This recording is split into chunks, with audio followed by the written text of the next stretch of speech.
अखण्डमण्डलाकारं व्याप्तं येन चराचरं तत्पदं दर्शितं येन तस्मै श्री गुरवे नमः।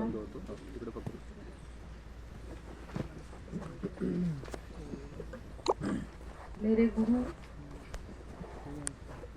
वैद्य प्रमा जोशी मैडम, सबसे पहली गुरु आयुर्वेद की, फिर वैद्य कैलाशवासी वैद्य दिलीप गाडगिल सर और अभी वैद्य अनंत धर्माधिकारी सर। इन तीनों ने ऐसे हाथ पकड़ते हुए आगे मुझे यहाँ तक वो तीनों लेके आए हैं। वैद्य प्रमा जोशी मैडम, जो अभी इन्होंने बताया कि संस्कृत पारंगत है, वो उनकी वजह से है। उन्होंने पहले ही साल मतलब बीएमएस के पहले साल में ही संस्कृत करो, एमए संस्कृत, बीए संस्कृत करो, एमए संस्कृत करो, ऐसे वो पीछे लगने लगी थी। और इसलिए 3 साल पूरे होने से पहले ही मेरा एमए संस्कृत पूरा हो चुका।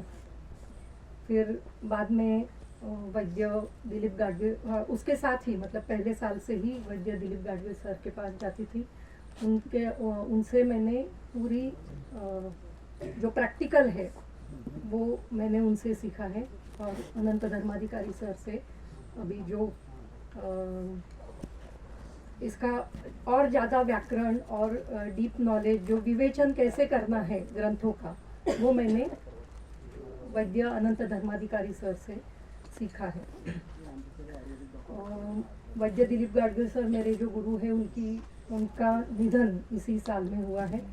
तो ये लेक्चर मैं उनको अर्पण करना चाहती हूँ। और उनके बारे में क्या कहना, मतलब सभी को मालूम है, वो बहुत ही प्रसिद्ध वैद्य थे, आयुर्वेद चिकित्सक थे। कैंसर पर बहुत उनका काम था, बहुत सारे पेशेंट उनके पास जाते थे। त्रिस्कंध कोश नाम का जो कोश है, वो टिमवी से जो तैयार हुआ है, उसमें उनका बहुत ही बड़ा योगदान था। बहुत बड़ा मतलब पूरा उन्होंने किया था। और अभी लेकिन बाद में वो जब वहाँ से निकल गए, मतलब टिमवी से बाहर हो गए, तो उस पर काम नहीं कर पाए। आगे उसका क्या करना है वो उनको समझ में नहीं आ रहा था, या फिर वो उनको नहीं मिला। इसलिए बाद में उन्होंने प्रातिपदिक कोश नाम का कोश शुरू किया था। उसमें भी मेरा थोड़ा बहुत सहयोग रहा है। उसके साथ साथ ही वे जो आयुर्वेद जो है वो ऐसे ही, जैसे मैं उनकी प्रेरणा से ही मैं ये काम कर रही हूँ कि सामान्य लोगों तक आयुर्वेद पहुँचाना है। और वो कैसे कि वो आयुर्वेद समझना चाहिए लोगों को, और वो समझने के लिए आहार कैसे लेना है, क्या लेना है, वो उसके लिए उन्होंने बहुत सारे एक तो बुक्स भी लिखे हैं। कैंसर पे भी उनके दो तीन बुक्स है। आहार शैली, जीवन शैली के ऊपर दो तीन बुक्स है। और वो हर बार हर पेशेंट को, मतलब कोई भी पेशेंट आए किसी भी क्षेत्र में हो, तो उसको आयुर्वेद के लिए क्या करना है वो बताते थे। जैसे कि अगर कोई आईटी क्षेत्र में है, उसकी गांव में खेती वगैरह है, तो वो बताते थे कि जाओ गांव में जाओ, वहाँ पे आईटी टेक्नोलॉजी यूज़ करो, और वहाँ पे जो नेचुरल ऑर्गेनिक फार्मिंग जो है वो करो। आपका जो नॉलेज है वो वहाँ पे यूज़ करो आप, ऐसे वो कहते थे। और इस तरीके से उन्होंने नेचुरल फार्मिंग पर काम किया है। उनकी खुद की खेती थी, मतलब ये सभी करते हुए उन्होंने खुद की खेती करना शुरू किया था। उसके साथ साथ मधुमक्खी पालन, ये भी उनका एक ये था, प्रोजेक्ट था, क्योंकि उनका कहना ऐसे था कि अगर मधुमक्खी नहीं बचेंगे तो ये जो जगत है वो भी नहीं बचेगा। ऐसे उसका मतलब उसका रिलेशन है कि ऐसे जो प्राणी है वो बहुत बड़ा काम करते हैं, और जो कुछ पोलन ग्रेन्स और उसका ट्रांसफॉर्मेशन होता है वो सभी उनकी वजह से होता है। तो उनका इस जगत में होना बहुत ही जरूरी है। तो उसके लिए भी वो काम करते थे। गोमाता का भी मतलब सभी गोदुग्ध सेवन वो हर एक कैंसर के पेशेंट को बताते थे, और उससे भी अनेक सारे पेशेंट उन्होंने ट्रीट किए हैं। मतलब पूरे सिर्फ गोदुग्ध पर ही रखना वो भी वो करते थे। तो इस तरीके से ये मेरा व्याख्यान एक तरीके से अगर अच्छा हुआ तो एक तरीके से उनको श्रद्धांजलि ही होगी। दूसरे गुरु होते हैं हमारे माता पिता जी। तो आपने देखा कि मेरे जो पिताजी है वो भी यहाँ पे आए हैं। ये काम 14 साल से चल रहा है, तो हमारे घर में सभी को लगता है कि ये काम आप कैसे करती हो, वो देखने के लिए एक बार तो जरूर आना है। तो पिछले 2 साल मेरे ननन आए थे, मेरी ननन जो थी, 3 ननन है मुझे, तो वो आई थी। अभी ये जमाई आए हैं, और मेरे जो पतिदेव है वो भी इस साल यहाँ पे आए हैं। तो सास ससुर हमारे पतिदेव, जैसे कहावत है कि हर एक पुरुष के पीछे एक स्त्री होती है, तो अभी इन्होंने कहा था कौन सर, संघवी सर ने कि तो ये उल्टा हो गया है कि आपके पीछे आपके पति है। तो मैं ऐसा नहीं बोलूँगी सिर्फ पति नहीं, मेरा पूरा परिवार है। तो परिवार है, उसकी वजह से ही मैं ये सब कर सकती। तो उन सभी के प्रति मैं उनको धन्यवाद देती हूँ, उनको अभिवादन करती हूँ, मेरे गुरुओं को अभिवादन करती हूँ और मेरे व्याख्यान की शुरुआत करती हूँ। अभी जो व्याख्यान हुए सुबह से, तो उसमें हमने देखा कि सर ने आयुर्वेद शाश्वत कैसा है, और उसमें हेतु लिंग औषध चिकित्सा वो पांचभौतिक कैसे करनी चाहिए उसके बारे में बताया। हेतु विपरीतार्थकारी का मतलब बताया, और वो ऐसी ये सभी चिकित्साएं हमें कैसे करनी है उसके बारे में बताया। वैद्य रेणुका गयाल ने भी मैडम ने भी पहला जो अध्याय है रसदोष विमानम अध्याय इसका भी पूरा विवेचन हमारे सामने रखा। अभी मैं एक अध्याय छोड़ते हुए तीसरा अध्याय लेना चाहती हूँ, जनपदोध्वंसनीयम विमानम। तो हम उसकी शुरुआत करेंगे। तृतीयोध्यायः अथ तो जनपदोध्वंसनीयम विमानम व्याख्यास्यामः इति अस्माः अत्रे भगवान अत्रयः। अभी ये पहला ही लेक्चर है, अभिजीत सर का लेक्चर हुआ नहीं है तो मैं एक चांस लेती हूँ। जनपदोध्वंसनीय, यहाँ पे ईय प्रत्यय आया है, ईय प्रत्यय या फिर छ प्रत्यय आया है। तो छ प्रत्यय का मतलब ऐसा है कि मतलब 2 प्रकार से अध्याय का वर्णन किया है पूरे ग्रंथ में, 2 प्रकार से। एक तो ईय प्रत्यय लगा के या फिर छ प्रत्यय लगा के जो विषय है उसके बारे में या फिर उस विषय से अलाइड जो श्लोक है वो सभी इस अध्याय में लिए हैं। केवल वो वही विषय नहीं, उसको अलाइड जो श्लोक है उसका वर्णन ऐसे अध्याय में किया है जिसको ईय प्रत्यय लगा है।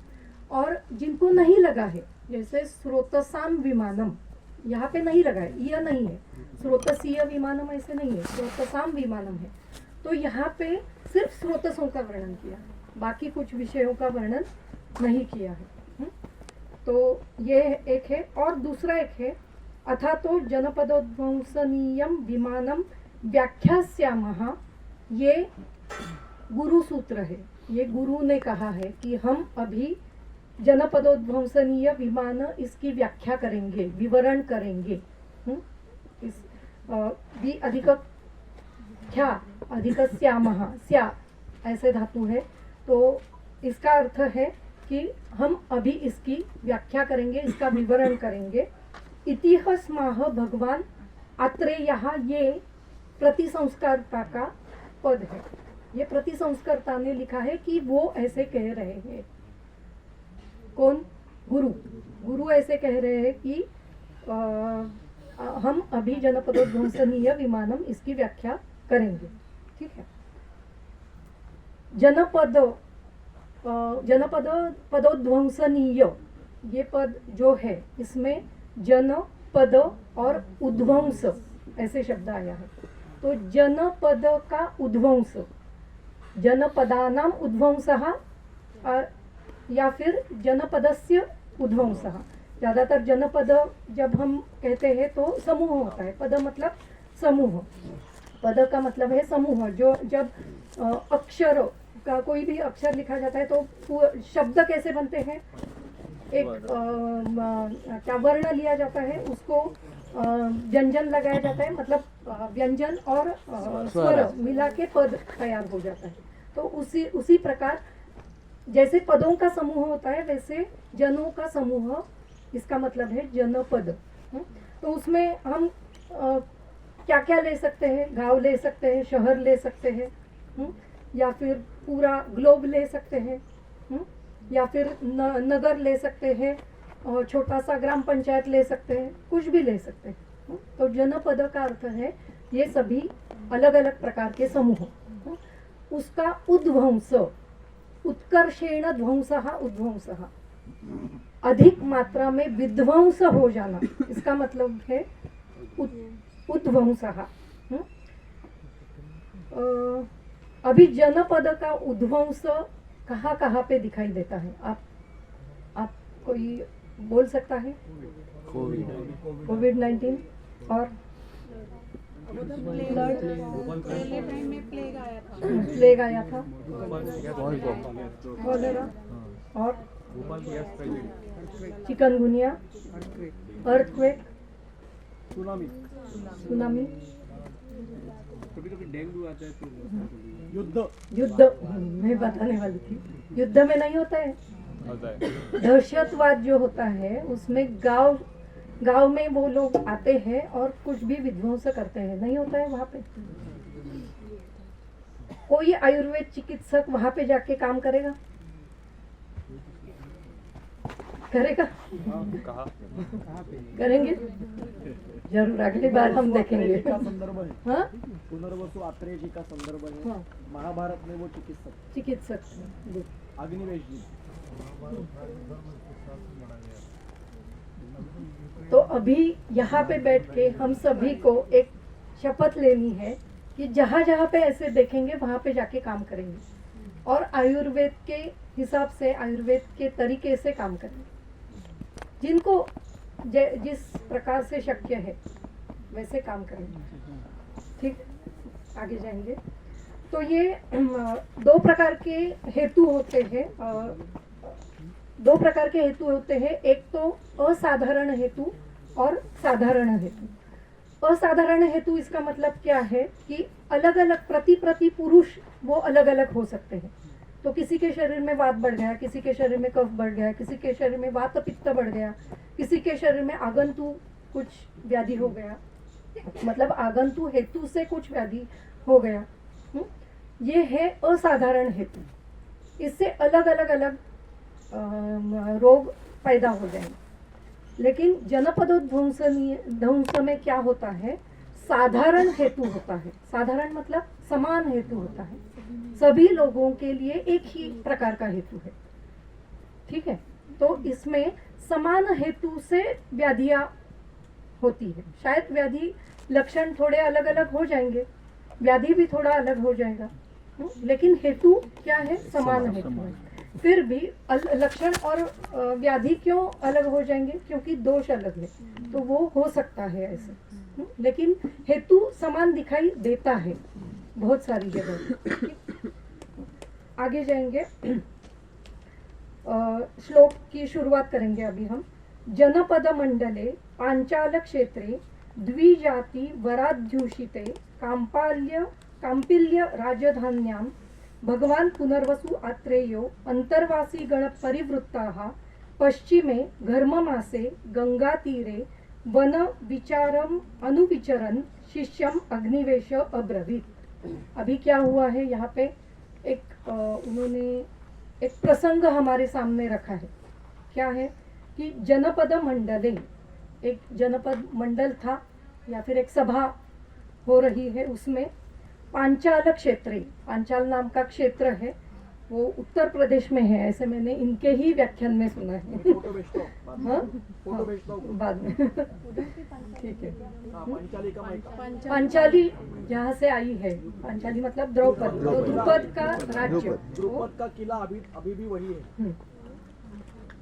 और द्विजाति वराध्युषिते, इसका मतलब है जो द्विजाति इसका मतलब है जो महाजन सेविते अपि, मतलब जो महाजन का सेवन करते हैं, अच्छे अच्छे लोगों के साथ बैठते हैं, अच्छा व्यवहार करते हैं, धर्माचरण करते हैं, ऐसे ऐसे कांपिल्य राजधानी में भगवान पुनर्वसु अत्रेय अंतरवासी गणों से परिवृत्त, जैसे ऐसे अभी हम सब बैठे हैं या फिर सर बैठते हैं और हम सब उनके आजू बाजू में बैठे हैं, तो ऐसे सभी शिष्यों के साथ, अंतरवासी गण मतलब शिष्यों के साथ वो बैठे हैं।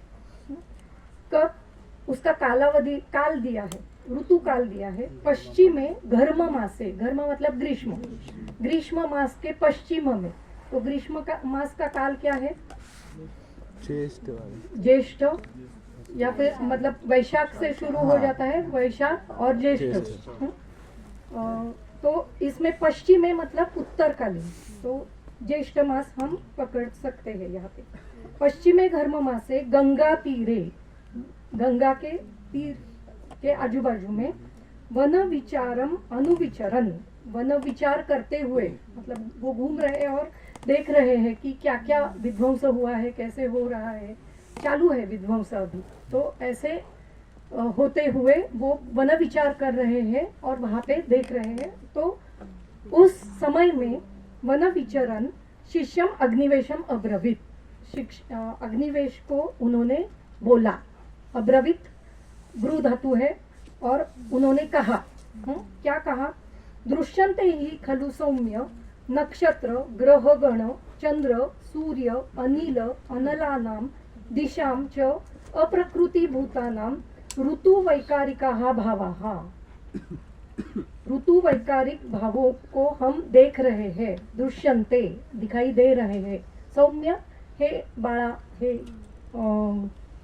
क्या, हे शिष्य या फिर हे अग्निवेश, क्या दिखाई दे रहा है? नक्षत्र ग्रह गण, नक्षत्र ग्रह गण, तो नक्षत्र और ग्रहों के जो समुदाय है उनमें चंद्र सूर्य अनिल अनल दिशा, ये कैसे हो गई है? अप्रकृतिभूत हो गई है। अप्रकृतिभूत इसका मतलब है विकृतियां उसमें उत्पन्न होने लगी है। अप्रकृतिभूतानां ऋतुवैकारिकाः भावाः, ऋतुवैकारिक भाव उत्पन्न हुए, तो ग्रीष्म ऋतु चल रहा है तो शायद वहाँ पे वर्षा आनी शुरू हुई होगी, या फिर ठंड आनी शुरू हुई होगी, तो ऋतुवैकारिक भाव ऐसे दिखाई दे रहे हैं और हर साल दिखाई दे रहे होंगे शायद, तो इसलिए उन्होंने अभी जो परीक्षण शुरू हो गया है उनका, तो वो इस तरीके से है। अचिरादितो भूः अपि न च यथावत् रस वीर्य विपाक प्रभाव औषधीनां प्रतिविधास्यति, अभी क्या हो जाएगा? अचिरात मतलब कुछ काल में ही, चिर मतलब दीर्घ काल, अचिरात मतलब अभी कुछ काल में ही। अचिरादितो भूः अपि, भू मतलब जमीन, भूः अपि न यथावत रस वीर्य विपाक, अभी योग्य तरीके से रस, यथावत मतलब जो उनके गुण होने चाहिए, रस वीर्य विपाक जो जमीन में होने चाहिए और औषधियों में होने चाहिए, वो नहीं होंगे, वो पैदा नहीं होंगे। किस में पैदा नहीं होंगे? भू में ही नहीं होंगे। भूः अपि न च यथावत रसवीर्य विपाक प्रभाव औषधीनां प्रतिविधास्यति, प्रतिविधासन मतलब जनयिष्यति, ऐसे उसका अर्थ दिया है नीचे। तो भू से जो जमीन से जो अभी आजकल हम कह सकते हैं न्यूट्रिएंट जो मिलने चाहिए वनस्पतियों को, तो वो नहीं मिलने वाले अभी कुछ काल के बाद ही, और वो समय कितना है? थोड़ा सा ही बचा है। तो क्या करना चाहिए? तद वियोगात, तो उससे क्या होगा? तद वियोगाच आतंक प्रायता नियता, निश्चित आतंक आने वाले हैं। ये उन्होंने भविष्य काल के बारे में सोचा है कि निश्चित आतंक, आतंक मतलब रोग व्याधि निश्चित निर्माण होने जाने वाले हैं। तस्मात् प्राग उद्वंसात् प्राच्च भूमेः विरसी भावात् उद्धरध्वम सौम्य, उन्होंने आदेश दिया उद्धरध्वम निकाल लो। उद्धरध्वम, उद अधिक धर, उसमें उसका ध्व मतलब विधि, सॉरी आज्ञार्थ प्रत्यय है, आज्ञा की है। चलो निकालो, क्या निकालो? प्राग उद्वंसात, उद्वंस होने से पहले, प्राग मतलब पहले, पूर्व, प्राग च भूमे है वीरसी भावात, पहले निकालो, क्या किससे पहले? भू जमीन वीरसी भाव होने से पहले निकाल लो, क्या? वनस्पतियां निकाल लो। भेषजानि यावत न उपहत रसवीर्य विपाक प्रभावाणी भवंती, जिससे क्या होगा? जिससे हम जब दवाइयाँ बनाएंगे, भेषजानि दवाइयाँ जो बनाएंगे वो क्या हो जाएंगे? न उपहत रसवीर्य विपाक प्रभावाणी भवंती, रसवीर्य विपाक प्रभाव उसके उपहत नहीं होंगे। उपहत मतलब खराब या फिर नष्ट हुए, ऐसे नहीं होंगे। अगर हमने अभी निकाल लिया तो, और कुछ काल के बाद निकाला तो क्या होगा? वो नष्ट हो जाएंगे। वयम च येषां रसवीर्य विपाक प्रभावान उपयोक्ष्यामहे ये च अस्मान् अनुकांक्षन्ति यांच वयम अनुकांक्षामः। वयम च येषां, ये जो दवाइयाँ हम बनाएंगे उसके जो रसवीर्य विपाक का हम उपयोग करेंगे, किसके लिए? ये च अस्मान् अनुकांक्षन्ति, अभी इसका ना सरल अर्थ हम देखेंगे तो ऐसा है, जिनको ये च अस्मान् अनुकांक्षन्ति, जो हमें चाहते हैं, और याम च वयम अनुकांक्षामः, जिनको हम चाहते हैं। लेकिन ऐसा अर्थ नहीं दिया है। अगर ऐसा अर्थ दिया होता तो जो यहाँ पे चरक चिकित्सा स्थान में एक श्लोक आया है कि सभी भूतों को चिकित्सा देनी है, वो शत्रु हो, मित्र हो, कोई भी हो, और पुनर्वसु आत्रेय ये करते थे, ऐसे दिया है। तो ऐसे नहीं होता ना। तो अर्थ क्या लेना है इसका? इसका अर्थ टीकाकार ने, चक्रपाणी टीकाकार ने ऐसे दिया है, ये च अस्मान् अनुकांक्षन्ति, नीचे से 7वीं 8वीं लाइन है, एतेन ये वैद्यम अनुकांक्षन्ति ते वैद्य प्रियत्वेन साध्याः, जो साध्य व्याधि है उनकी चिकित्सा करो, जो साध्य है उनकी चिकित्सा करो, उस रसवीर्य साध्य रोगी है उनकी चिकित्सा करो, क्योंकि साध्य रोग ही हमें पसंद आते हैं। असाध्य व्याधि आया समोर तो सामने तो क्या करते हैं हम? हाँ ठीक है, चलो कुछ तो देते हैं, लेकिन हमें मालूम होता है कि असाध्य है, नहीं होगा, ये कितना भी पैसा खर्च करो नहीं होगा, फिर भी उनको चिकित्सा तो देनी है, ऐसे भी कहा है आगे।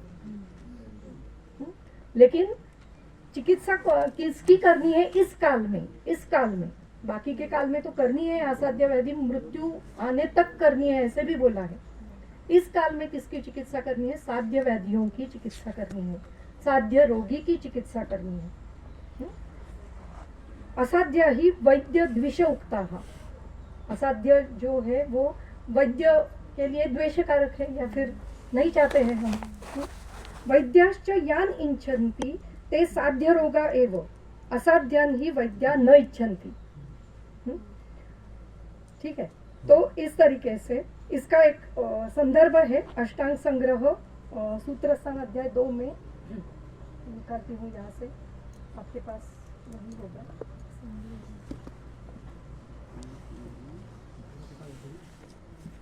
27वां श्लोक है, एकदम सिंपल श्लोक है, मैं बताती हूँ, आपको समझ में आएगा। व्याधिन पूरा परीक्षम एव आरभेत तथा क्रियाम, ये सभी सुख साध्य असाध्य प्रत्याख्येय इसके वचन देने के बाद, इसके सूत्र देने के बाद कहा है व्याधिन पूरा परीक्ष एव, किस तरीके से परीक्षा करनी है? साध्य, याप्य, असाध्य, प्रत्याख्येय, इस तरीके से उनकी परीक्षा करते हुए हमें उसकी चिकित्सा करनी है। तथा क्रियाम, किस लिए? स्वार्थ विद्या यशो हानिम अन्यथा ध्रुवम आपनुयात्, इसके लिए करनी पड़ती है कि यश चाहिए, हानि नहीं चाहिए, तो हमें इस तरीके से चिकित्सा कभी कभी करनी पड़ती है। जो साध्य व्याधि है हमें सुलभ लगते हैं, उनकी चिकित्सा करो। असाध्य व्याधि की चिकित्सा आप नहीं कर सकते तो दूसरे के पास भेजो, जो हमारे सीनियर वैद्य है उनके पास रेफर करो, वो छोड़ना नहीं है, चिकित्सा करनी है, उसको कुछ दवाई शुरू करो, लेकिन अगर नहीं आता है तो जो करते हैं कैंसर की, अगर कैंसर नहीं करना चाहते हो कैंसर की चिकित्सा, तो जो वैद्य करते हैं उनके पास भेज दो। ठीक है। अष्टांग संग्रह रेफरेंस अष्टांग संग्रह सूत्र स्थान शिष्योपनीय अध्याय दूसरा 27 नंबर का श्लोक। आगे जाएंगे।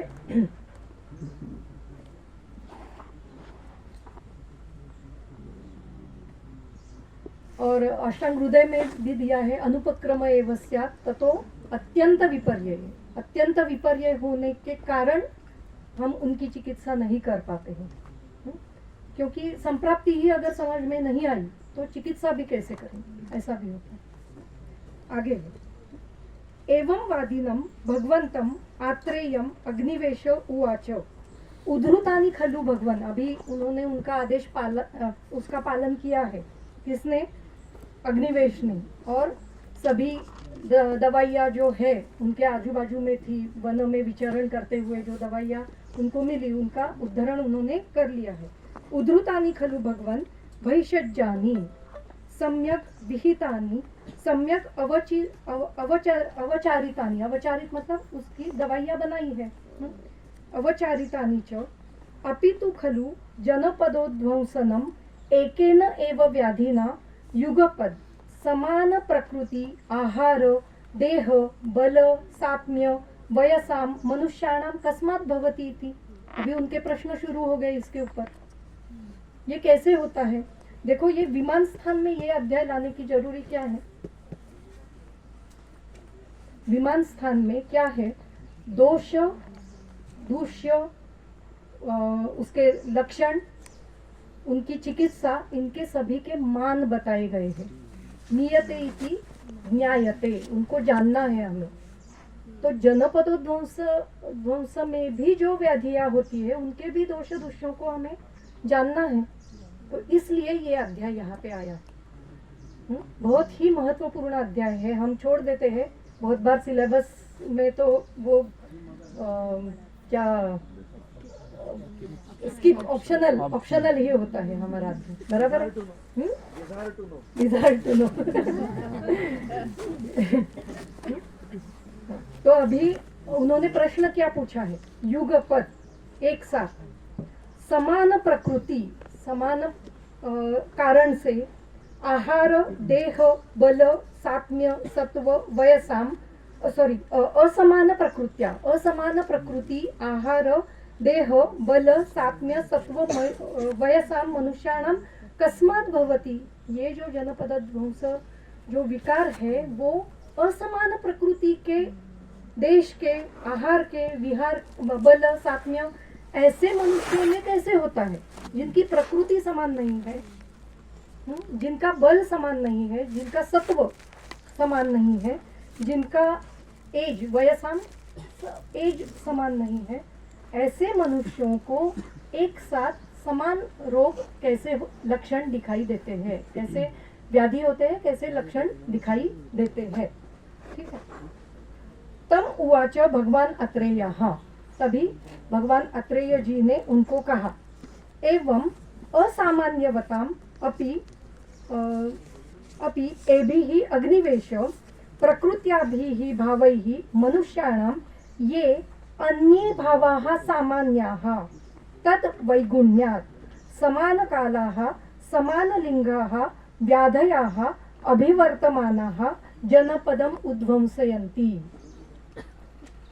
असामान्यवताम, जिनकी प्रकृति, वय, बल, काल ये समान नहीं है, असामान्यवताम, ऐसे मनुष्यों में, असामान्यवत ऐसे शब्द है, और उन ऐसे मनुष्यों में क्या होता है?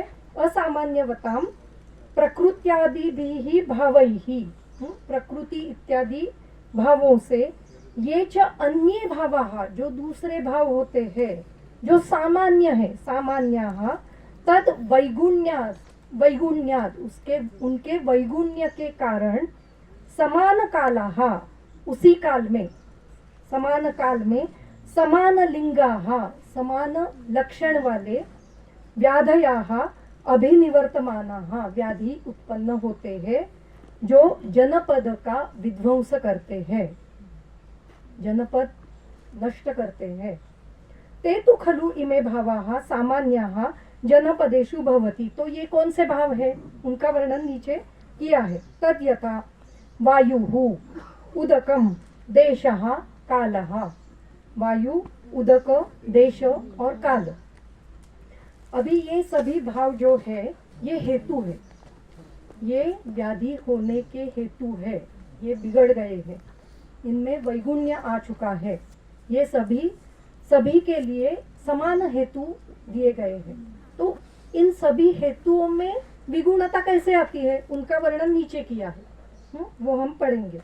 तत्र वातम एवं विधम अनारोग्यकरम विद्यात्। वात इस प्रकार से अनारोग्यकर होता है, कैसे?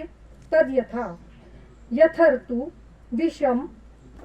विषमम अतिस्तिमितम अतिचलम अतिपरुषम अतिशीतम अत्युष्णम अतिरुक्षम अति अभिषंदनम अति भैरव आरवम अति प्रतिहत परस्पर गतिम अति कुंडलीनम असम्यक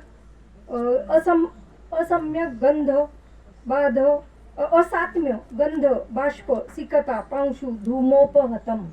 इस प्रकार से अगर वायु है तो वो दूषित है, ऐसे हमें समझना चाहिए। किस प्रकार से, फटाफट ले लेंगे क्योंकि बहुत बड़ा अध्याय है और हमें कितना 2.5 घंटे में पूरा करना है, चलेगा ना? हाँ, ठीक। तो यथा ऋतु, जिस ऋतु में जिस प्रकार के वायु का बहना जरूरी है उस प्रकार से वायु नहीं बहती है। कैसी बह रही है? विषम बह रही है। अगर ग्रीष्म ऋतु है और उसमें ठंडी हवा चलने लगी, शीत ऋतु है और उसमें उष्ण हवा चलने लगी, तो ये विषम है। अति स्तिमित है, एक जगह पे रुकी हुई है, हवा ही नहीं चल रही। कभी कभी ऐसा होता है बिल्कुल हलचल नहीं दिखाई दे रही, तो हमें भी सफोकेशन हो जाता है। अगर आजू बाजू में हवा नहीं है या फिर जो अनुप प्रदेश होते हैं तो उनमें अगर हम गए तो ऐसे सफोकेशन हमें समझ में आता है। अस्तिमितम अतिचलम, बहुत वेगवान वायु है। अतिचलम अति परुषम, परुष क्या खरदरा या फिर रफ ऐसे, या फिर हवा में कुछ रफ ऐसे धूलिकण वगैरह से युक्त। अति शीतम, बहुत ठंडी हवा है, चिल्ड। अति उष्णम, अति उष्ण है। अति रुक्ष है, बहुत रूखी है। अति अभिषंदनम, बहुत बार ऐसी रूखी हवा हमारे नासिक में या फिर पूना में शिशिर ऋतु में ही होती है, शिशिर या फिर हेमंत ऋतु में, लेकिन बहुत होती है। तो ऐसे समझ में आता है सब शरीर पर ऐसे रूखापन, ऐसे कच्छ में वहाँ पे भी होते हैं। अति रुक्षम अति अभिषंदिनम, अभिषंदी है, बहुत गीलापन है हवा में। अति भैरवम, जोर जोर से या फिर वो टोर्नाडो वगैरह उसकी तरफ तरीके से। आरवम, आवाज करते हुए। अति प्रतिहतम, यहाँ से आ रही है, दूसरी जगह से भी, मतलब दोनों विरुद्ध दिशा से अगर आ रही है। परस्पर गतिम, और दोनों एक दूसरे की गति को रोक रहे हैं। परस्पर गतिम अति कुंडलीनम, टोर्नेडो। असात्म्य गंध बाष्प सिकता पांशु धूमोपहतम, इस प्रकार की अगर ये असात्म्य गंध बाष्प, आजकल ये हवाएं शहर में बहुत जगह पे दिखाई है, पोल्यूशन तो है ही। दूसरा एक है, जहाँ पे हमारे यहाँ जो मैं जहाँ पे रहती हूँ अभी, तो वहाँ पे कुछ नहीं था, अभी वहाँ पे खाऊ गली हो गई। खाऊ गली कहते हैं, खाऊ गली मतलब सब खाने के दुकान वहाँ पे है। वहाँ से जाते हैं ना तो भी ये नेत्र में कुछ तो ऐसे तीखा तड़का जाता है। ये क्या है? ये पोल्यूटेड हवा ही है। तो इस प्रकार की हवा अगर सब जगह पे बहने लगी तो क्या होगा? अगर बहुत बाष्पित हवा या फिर धूलिकण से युक्त हवा अगर बहुत सारी जगह पे बहने लगी तो इस तरीके से, या फिर सुनामी वगैरह आता है तो जहाँ पे सुनामी है वहाँ पे जल अधिक मात्रा में होता है, लेकिन दूसरी जगह पे हवा टोर्नेडो की वजह से ही आता है, तो वहाँ पे वो हवा घूमती रहती है। तो इस प्रकार से हवा हो गई है, तो हमें समझना है कि ये वात दूषित हो गया है। आगे है उदकम। उदकम तु खलु अत्यर्थ विकृति गंध वर्ण रस स्पर्शम क्लेद बहुलम अपक्रांत जलचर विहंगम उपक्षीण जलेशयम अप्रीतिकरम अपगत गुणम विद्या। अत्यर्थ विकृत गंध रस स्पर्श, ये तो समझ में आ रहा है कि जो नदियां बह रही है उसमें आजकल तो जो केमिकल फैक्ट्रीज है वो उसी में डालते हैं, नदी में नाले में सभी जगह पे ये गंध वर्ण वाले ही पानी हमें मिलता है। क्लेद बहुलम, उसमें भी क्लेद अधिक मात्रा में है। शैवाल बहुत अधिक मात्रा, शैवाल तो फिर भी अच्छा है, लेकिन वो जलपर्णी आजकल आती है तो वो उससे मच्छर अधिक मात्रा में उत्पन्न होते हैं, तो उससे युक्त अपक्रांत जलचरम, इस तरीके के जो जलाशय है उसमें से जो पक्षी या फिर उसमें रहने वाले जो जलचर है वो भी निकल जाते हैं, और वो अगर हो रहा है तो समझना ही है कि ये पानी खराब हो गया है, वो पानी लेना ही नहीं है। अपक्रांत जलचर विहंगम उपक्षीण जलेशयम, जलेशय जो है वो क्षीण हो चुका है, अधिक आतप है, अधिक वायु है, तो उससे या फिर जो केमिकल्स है उससे भी क्षीण हो जाता है। उपक्षीण जलेशयम अप्रीतिकरम, हमें जाने की इच्छा ही नहीं होती है उस जलाशय में। हमारे यहाँ एक वाई करके एक गांव है, हम पहले मैं वहाँ पे रहती थी, तो वहाँ पे हम हर रोज, वो नदी के पास में ही हमारा घर था, तो हम जाते थे।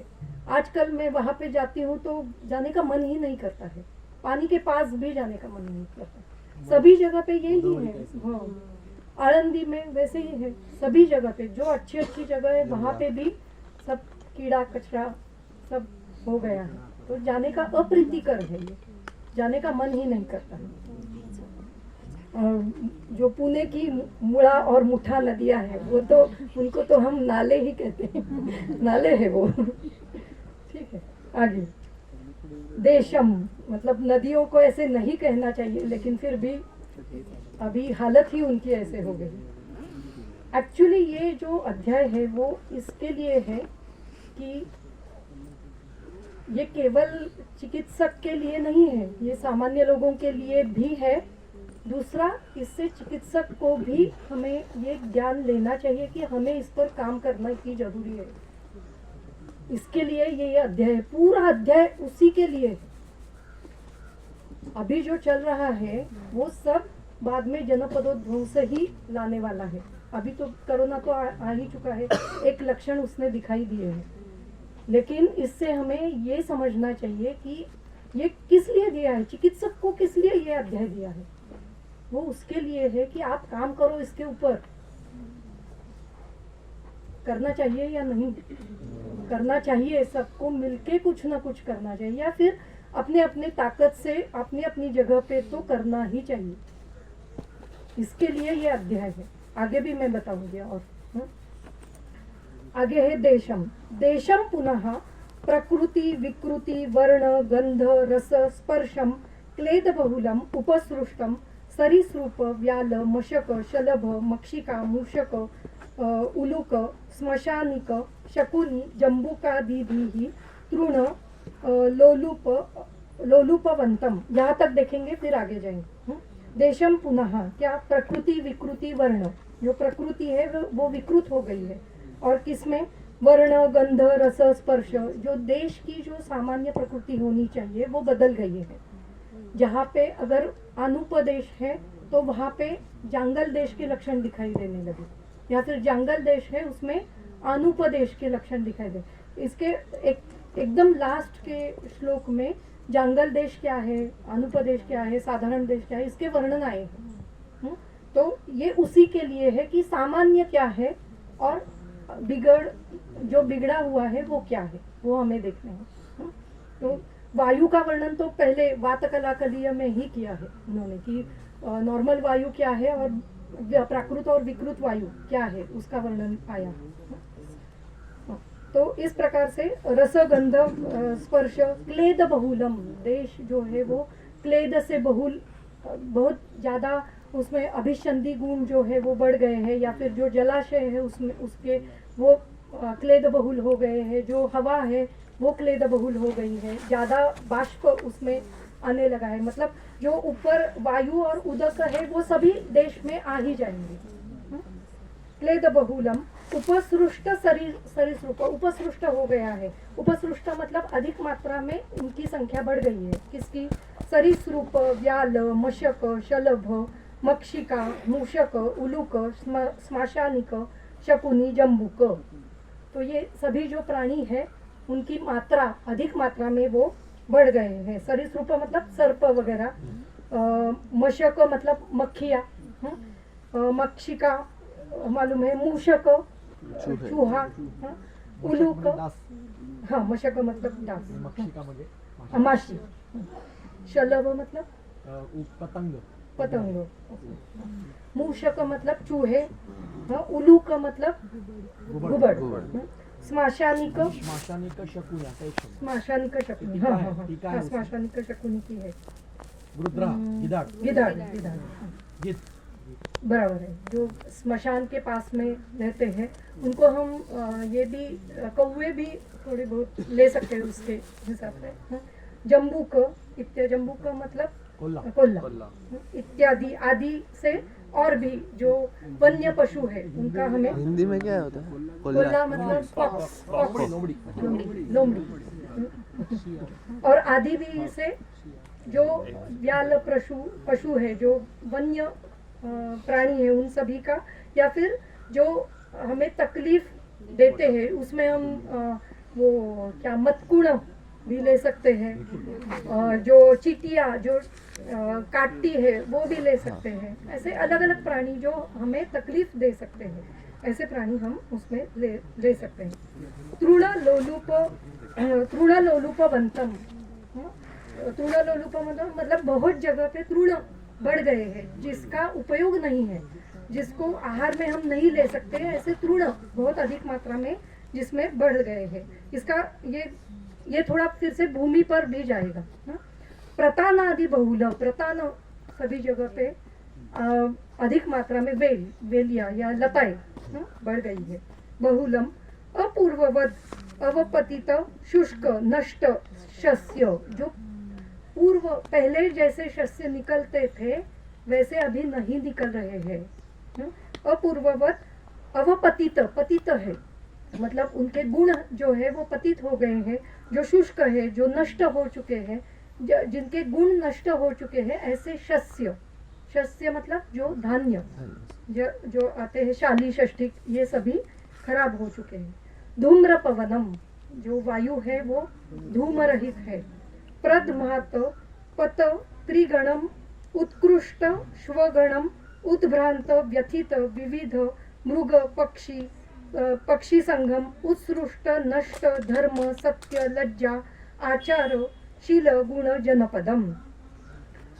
प्रदमात पत, उसका अर्थ क्या है? हाँ पक्षीगण। प्रदमात मतलब आवाज कर रहे हैं, आवाज कर रहे हैं। पतत्रिगण मतलब पक्षी जो बहुत आवाज कर रहे हैं। ऐसे जगह पे हमें रहना भी मुश्किल हो जाएगा। अगर कोई पक्षी बहुत जोर से आवाज, एक बहुत सारा समूह आ गया और जोर से आवाज करने लगा तो वहां पे हम रह नहीं पाएंगे। पतत्रिगणम उत्कृष्ट श्वगणम, श्व मतलब कुत्ता, श्वगण में समूह, उनका समूह म्हणजे हे असे जो पागल हो गए हैं। उत्कृष्ट ते पाठबेल होते ते, अच्छा उत्कृष्ट माझावर आले किंवा असं म्हणतात ना त्याला, हाँ पिसाळले, पागल हो गए हैं। उत्भ्रांत व्यथित विविध मृग पक्षी संगम, जो व्यथित हो गए, पक्षी संघ भी व्यथित हो गया है, मतलब हम तो हो ही गए, पक्षी संघ भी व्यथित हो गया है। विविध मृग, मृग मतलब प्राणी, और पक्षी, पक्षी संघ मतलब समुदाय, उत्सृष्ट नष्ट धर्म सत्य लज्जा आचार शील गुण जनपदम, जनपद से धर्म सत्य लज्जा आचार और शील आचरण जो है वो नष्ट हो चुका है। ऐसे लोग निर्माण हो रहे हैं, या फिर जो लोग पहले ये सभी करते थे, धर्म आचार शील, और अभी नहीं कर रहे हैं। तो अभी दिखाई दे रहा है जो चल रहा है वो वही है। धीरे धीरे धीरे सब धर्म आचार सत्य लज्जा सभी छोड़ रहे हैं। तो हमें क्या करना है? हमें ये बढ़ाने के लिए काम करना है। सत्य लज्जा आचार शील। आजकल लड़कियों को भी लज्जा नहीं होती, कुछ भी पहनते हैं। उर्फी जावेद।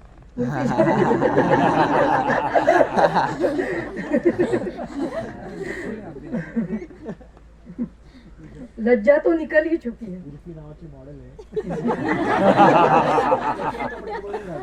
हेच घालेल, असं फाडेल, एवढं घालेल. सत्य तो उदाहरण सही निकल ही चुका है। कुछ भी करने के लिए, कुछ भी स्वार्थ के लिए हम असत्य बोलना शुरू कर देते हैं। हाँ, तो इस तरीके का आचरण हमारा अभी होने लगा है। हाँ। शश्वत क्षुभित उदीर्ण शलीलाशयम प्रतत उल्कापात निर्घात भूमि कंपम अति भयारावम रावरूपम। क्षुभित उदीर्ण सलील जलाशयम, जो जलाशय है वो पूरे नष्ट हो चुके हैं, क्षुभित हो चुके हैं, उसमें क्षोभ आ चुका है, उसमें जो पानी है वो अभिसंधि हो गया है, क्लेदवान हो गया है, उसमें जो जलचर है वो निकल चुके हैं। इस तरीके का जलाशय, सलीलाशय मतलब अलग अलग जो आशय है वो इस तरीके से हो गए हैं। शाश्वत म्हणजे अचानक झालं. अचानक। प्रतत उल्कापातम, बहुत बड़ी मात्रा में उल्कापात होने लगा है। निर्घात भूमिकंपम, भूमिकंप शुरू होने लगा है। अति भयाराव रूपम, जो पूरा जो वातावरण है ये भय स्वरूप हो गया है, जिसमें रहना भी मुश्किल हो जाएगा। भयाराव रूपम, तो जब युद्ध होता है, जब ऐसे दहशतवाद होता है या फिर ऐसे उल्कापात होता है, तो सभी के मन में कुछ न कुछ भय, कुछ न कुछ जो वातावरण है वो भी भयभीत हो जाता है। सभी जगह पे चर्चा भी उसी प्रकार की शुरू होने लगती है। तो जो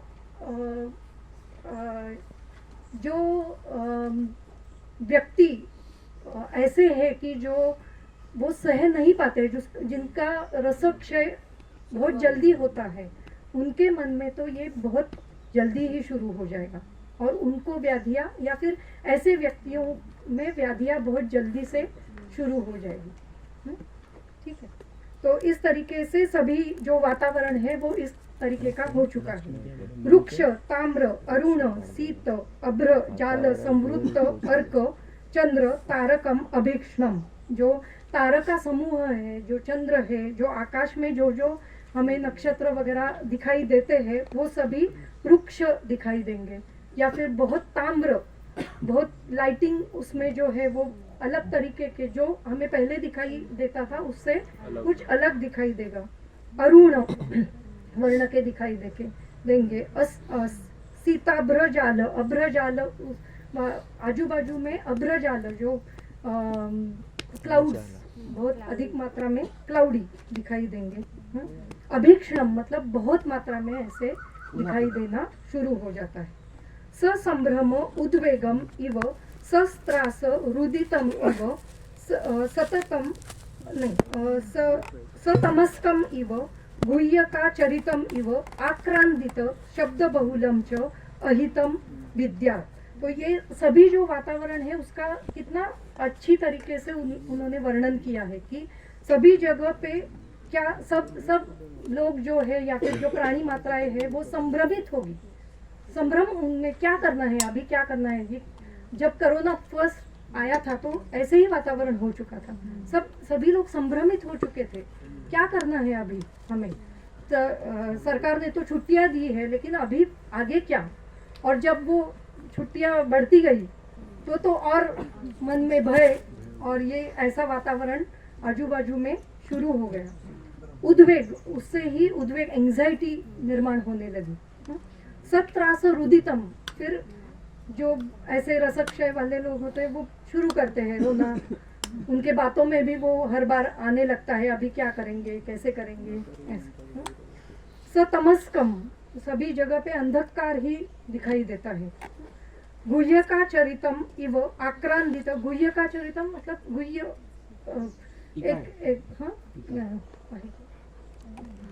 गुह्यका क्रांतो ही देशो यथा आक्रंदन शब्द बहुलो, सभी जगह पे रोने की आवाजें सुनाई देती है। आक्रंदन अधिक मात्रा में, आक्रंदन मतलब रोना, तो उनके शब्द अधिक मात्रा में सुनाई देने लगते हैं। च अहितम विद्या, तो समझना है कि देश अहित हो गया है। ये अहितम च विद्या, ये देशम को लगाना है, देशम अहितम विद्या। आगे है कालम तु खलु यथा ऋतुलिंगात विपरीत लिंगम अतिलिंगम हीनलिंगम च अहितम व्यवस्थे। काल भी बिगड़ गया है अभी, पहले वायु बिगड़ गया, फिर उदक बिगड़ गया, फिर देश कैसे बिगड़ता है वो उन्होंने बताया। अभी काल बिगड़ रहा है, तो क्या होगा? ऋतु यथा ऋतु लिंगात, जैसे ऋतु के लक्षण होने चाहिए उसका वर्णन कहाँ पे किया है? ऋतुचर्या में किया है। तो सभी ऋतुओं का जो वर्णन आया है वो वर्णन जैसा है वैसे ऋतु नहीं दिखाई देते हैं। अभी देखो शिशिर ऋतु शुरू होना चाहिए था, लेकिन और लेट आगे जा रहा है सभी। तो यथा ऋतु लिंगात विपरीत लिंगम, विपरीत लिंग के कभी हमें मालूम है कि ग्रीष्म ऋतु में भी वर्षा आती है, कभी शीत ऋतु में भी वर्षा आती है, या फिर वर्षा ऋतु में बहुत गर्मी होने लगती है। तो ये सभी जो ऋतु के विपरीत लक्षण जो है वो वहाँ पे दिखाई देना शुरू हो जाते हैं। या फिर अतिलिंगम, जो ऋतु के सामान्य लक्षण दिखाई देने चाहिए उससे अधिक लक्षण दिखाई देते हैं। ग्रीष्म ऋतु है तो अधिक उष्णता बढ़ेगी, अधिक टेम्परेचर बहुत अधिक मात्रा में बढ़ना शुरू हो जाएगा। अगर ठंडा ऋतु है, हेमंत शिशिर है, तो उसमें टेम्परेचर कम हो जाएगा, बहुत कम हो जाएगा। या फिर जो क्या बोलते हैं, चिल्स आने लगेंगे, क्या बर्फ, बारिश, स्नो, वो शुरू हो जाएगा। अभी हमारे यहाँ तो नहीं होगा लेकिन फिर भी अतिलिंगम हीनलिंगम वा, या फिर लक्षण कम दिखाई देंगे। च अहितम कालम अहितम व्यवस्थित, तो काल बिगड़ चुका है, ये हमें समझना चाहिए। ईमान एवं दोषयुक्तान चतुरो भावान जनपद उध्वंसकरान वदंती कुशलाः। जब ऐसे दिखाई देता है तो कुशल लोगों को समझते हैं वो कि जनपद का अभी विध्वंस होने लगा है। तो हम कुशल है या नहीं हमें समझना है और अगर है तो हमें उस पर काम करने की जरूरी है।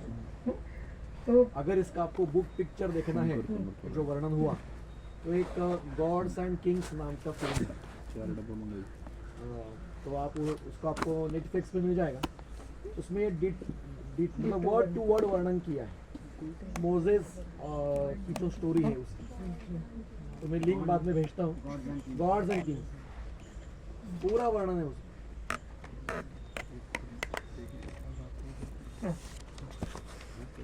एवं दोषयुक्तान चतुरो मतलब चतवारहा, जो चार जो है वो चतुरो मतलब चतुर लोग नहीं, चतुरहा भावान, चतुरहा भावान, भाव को चतुर शब्द लगा है। जनपद उध्वंसकरान वदंती कुशलाः अतो अन्यथा भूतास्तु हितान आचक्षते। अगर इससे विपरीत है तो वो हितकर है, ऐसे हमें समझना चाहिए। गुणेषु विगुणेषु अपि खलु एतेषु जनपदोध्वंसकरेषु भावेषु भेषजेन उपपद्यमानानाम अभयम भवति रोगेभ्यः। जब इस तरीके से विगुण वायु, उदक, देश, काल ऐसे हो जाते हैं तो क्या होता है, जनपदोध्वंसकरेषु भावेषु भेषजेन उपपाद्यमानानाम, जो लोग इस काल में भेषज का सेवन करते हैं, उपपद्यमानानाम, या फिर अगर हमने उनको इस तरीके से भेषज योग्य मात्रा में योग्य प्रमाण में उस काल में दिया तो क्या हो जाएगा, अभयम भवति रोगेभ्यः, रोगेभ्यः अभयम भवति, रोगों से अभय मतलब भय दूर हो जाएगा।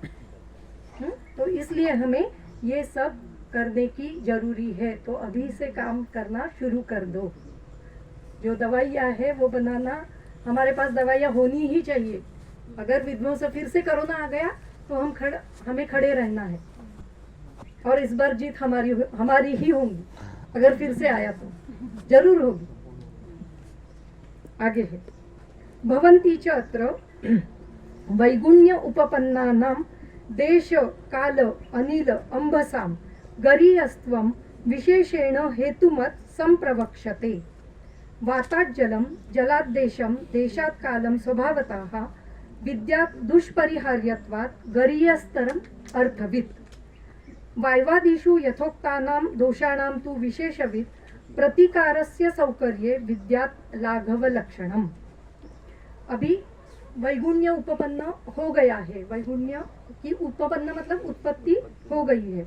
उपपन्नानां देश काल अनिल अंबसाम, देश काल अनिल और जल में इस तरीके से वैगुण्य अगर उत्पत्ति हो गई तो क्या उसमें गरीयता, उसमें गुरुता किसमें है, इसका वर्णन उन्होंने किया है। गरीयस्त्वं विशेषेण हेतुमत् संप्रवक्ष्यते, उसमें गरीय हेतु कौन सा है इसका वर्णन हम कर रहे हैं। क्या है, वातात् जलम, वायु से जल गुरु है, जल से देश गुरु है, देश से काल गुरु है, और देश से काल स्वभावतः से ये गुरु है। स्वभावतः सबको ये लगाना है, और किस वजह से उसका कारण दिया है। इसको अपदेश तंत्र युक्ति कहते हैं। अपदेश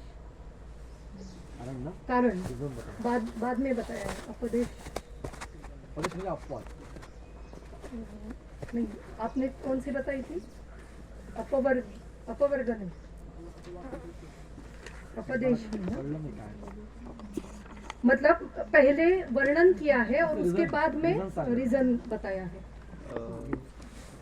अपदेशो नाम यत् प्रतिज्ञातार्थ साधनाय हेतुवचनम्। हेतुवचन, प्रतिज्ञार्थ साधनाय, पहले प्रतिज्ञा की है, पहले बताया है कि ये ऐसे इस तरीके से गुरु है स्वभावतः, और उसका कारण दिया है। क्यों? क्योंकि दुष्परिहार्य है। दुष्परिहार्य का मतलब क्या है?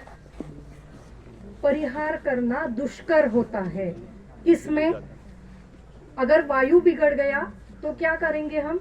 यहाँ से निकल के दूसरी जगह पे जा सकते हैं। जल बिगड़ गया तो भी यहाँ से निकल के दूसरी जगह जा सकते हैं। देश बिगड़ गया तो चलो इंडिया छोड़ के दूसरी जगह पे जाओ, दूसरे देश में जाओ। देश का मतलब सिर्फ जो भारत देश, पाकिस्तान ऐसे नहीं, जहाँ पे हम रहते हैं वो पूरा देश होता है।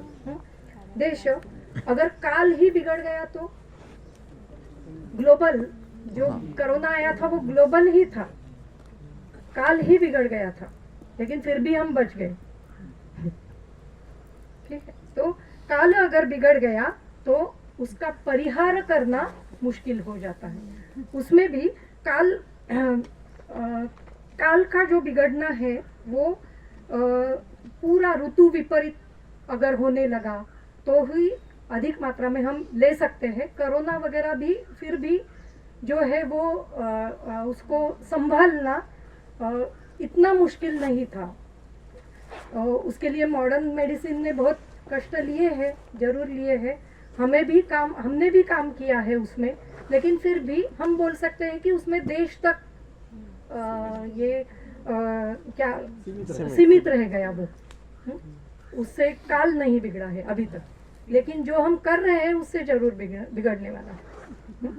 ठीक, आगे है, वायवादिषु यथोक्तानां दोषाणां विशेषवित् प्रतिकार सौकर्ये विद्यात् लाघव लक्षणम। वायु इत्यादि में जो दोषों का प्रतिकार करना है, दोषाणाम विशेषवित प्रतिकारस्य सौकर्यम दिखाई देता है। मतलब वायु इत्यादि में हम प्रतिकार कर सकते हैं। वायु अगर बिगड़ गया तो प्रतिकार कर सकते हैं, या फिर जल बिगड़ गया तो प्रतिकार कुछ तो कर सकते हैं।